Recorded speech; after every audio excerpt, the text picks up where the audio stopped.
Hi everyone. For this lecture, we're focusing on recording classroom interaction. So we know that when we are studying interaction in the classroom, which is part of classroom discourse, we need to record our lesson. All right. So how do one capture what happens in a classroom? One will have to record the lesson using audio or video. So there are 4 ways to record classroom interaction. We can use audio recordings, video recordings, observation, or narrative. So for audio recordings, you can use digital recorders and place these digital recorders or your mobile phone around the room to capture spoken interaction in the classroom. You have to put several digital recorders so that you are able to capture the spoken interaction in the classroom. However, the issue with video recording is the presence of background noise that may affect the quality of recording. Okay, and the second way is to do video recordings, whereby you can put 2 cameras, one at the front of the classroom pointing to the back and another one at the back of the classroom pointing to the front. So you'll be able to capture the whole class.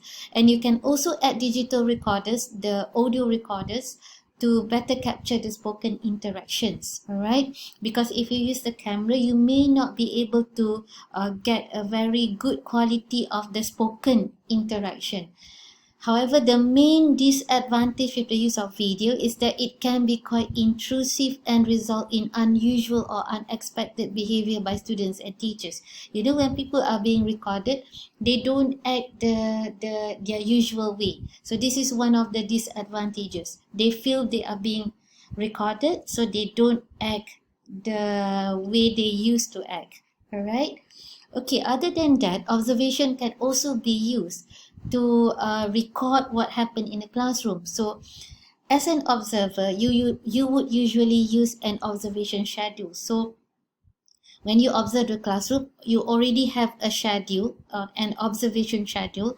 This can be downloaded online, and it's usually is in the form of like several columns, whereby, for example, when you see a particular feature that you are focusing on, you just put a tick. For example, you're looking at teacher questioning. So when you see the teacher asking a question, so you put a tick and in the column whereby teacher asks questions. All right, so that shows that from your observation, this is what happened. So observation is a way of recording a lesson, but it is usually a focused observation whereby there is a reason for observing. For example, you want to look at teachers questioning, teachers feedback maybe, or you're looking at learner involvement. So there's a focus to it, and then there's a schedule whereby you put a tick for every single interaction that involves questioning, for example, or feedback. Depends on what you are focusing on.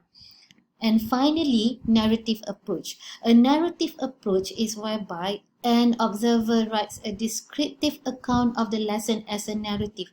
So you observe a lesson and you kind of like write a story about the whole lesson. So that is why it's called a narrative.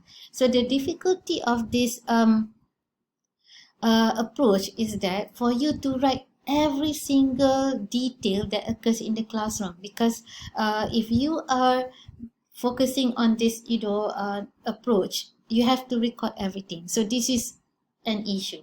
That's why normally people choose audio or video recordings, and maybe they use observation schedule whereby they have specific features that they want to look at in the classroom, so they use that observation schedule. All right. Okay, basically when we record, we need to think about all these principles in recording classroom interaction. Number 1 is we need to get permission from all the participants before we start recording.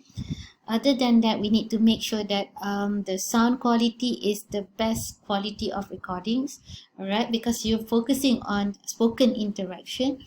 And you have to also look at the role of the observer, the relationship between the observer and the participants. Because you know, if you are an observer in a classroom and you are a stranger, they may not act in their usual way. They may change the way they act, these participants, because there's a stranger in the classroom. So one of the advices given is for us to actually get to know the participants first and explain what we want to do, so that they become,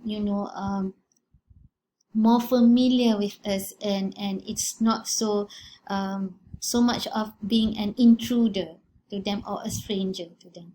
All right, okay, that's it. Thank you.